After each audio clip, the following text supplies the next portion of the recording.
कथा शीर्षक झोपेत घेतलेला बदला। रवी हा एक तरुण, महत्वाकांक्षी आणि कामामध्ये व्यस्त असणारा तरुण होता।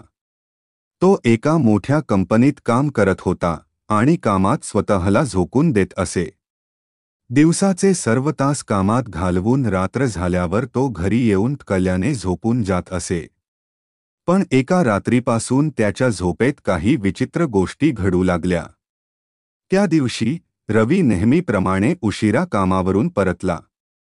कामाचा ताण आणि ऑफिसच्या स्पर्धेतून थकून त्याने रात्री 10च्या सुमारास झोपायचे ठरवले। त्याने लाईट बंद केली आणि झोपेच्या विचारात पडला। त्याचे डोळे मिटताच त्याला एक विचित्र स्वप्न पडले। स्वप्नामध्ये तो एका अंधाया खोलीत होता। खोलीत एक मिणमिणणारा दिवा लावलेला होता आणि वातावरणात एक प्रकारची थंड आणि भयाण हवा होती। अचानक त्याच्या कानात एक आवाज आला, "तू मला ओळखतोस का?" रवी घाबरून त्या दिशेला पाहू लागला।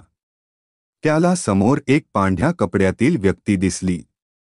त्या व्यक्तीचे डोळे अगदी लाल होते आणि चेहऱ्यावर राग होता। रवीला समजायला वेळ लागला नाही की तो काहीतरी भयप्रद अनुभवत होता। तो झोपेतून उठण्याचा प्रयत्न करू लागला, पण त्याला उठता येईना। त्या माणसाचा आवाज पुन्हा आला, "तू माझं नुकसान केलं आहेस. मला विसरला आहेस का? आता त्याची किंमत चुकवावी लागेल."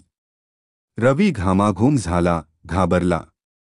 त्याला आठवत नव्हतं की त्याने कधी अशा कोणाचं नुकसान केलं आहे।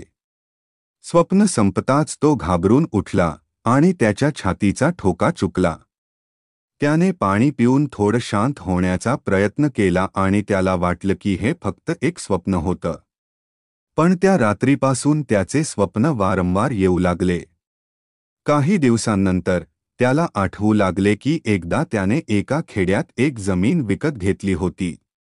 तो एक जुना बंगला होता आणि त्या बंगल्यात एक वृद्ध माणूस राहत होता। रवीने त्याला जबरदस्तीने बाहेर काढून ती जमीन विकत घेतली होती। त्या वृद्ध माणसाला त्याच्या घरातून बाहेर काढल्यावर तो काही दिवसांतच मरण पावला होता। रवीने त्याची किंमत चुकवण्याची वेळ आल्याचे जाणवले। रवीला जाणवू लागले की तो वृद्ध माणूसच त्याच्या स्वप्नात त्याच्या मागे येत होता। त्याच्या शरीरावर अचानक काही खुणा दिसू लागल्या, ज्यात वृद्धाच्या चेहऱ्याच्या आकृतीसारख्या दिसणाऱ्या खुणा होत्या। प्रत्येक रात्री त्या खुणा अधिक ठळक होत गेल्या आणि त्याच्या अंगावर वेदना होऊ लागली। आता तर त्याच्या शरीरावर वेदना होत असत, जणू काही कोणी त्याला ठेचत होते।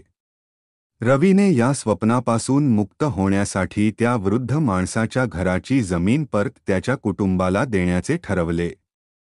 त्याने ती जमीन त्याच्या मुलांना परत केली। एकदा तो हे कृत्य पूर्ण करून आल्यावर त्याला त्या वृद्ध माणसाचा आवाज ऐकू आला, "तू मला दिलेला त्रास आता संपला आहे." त्यानंतर रवीच्या स्वप्नात त्या वृद्ध माणसाचा चेहरा पुन्हा कधीच दिसला नाही।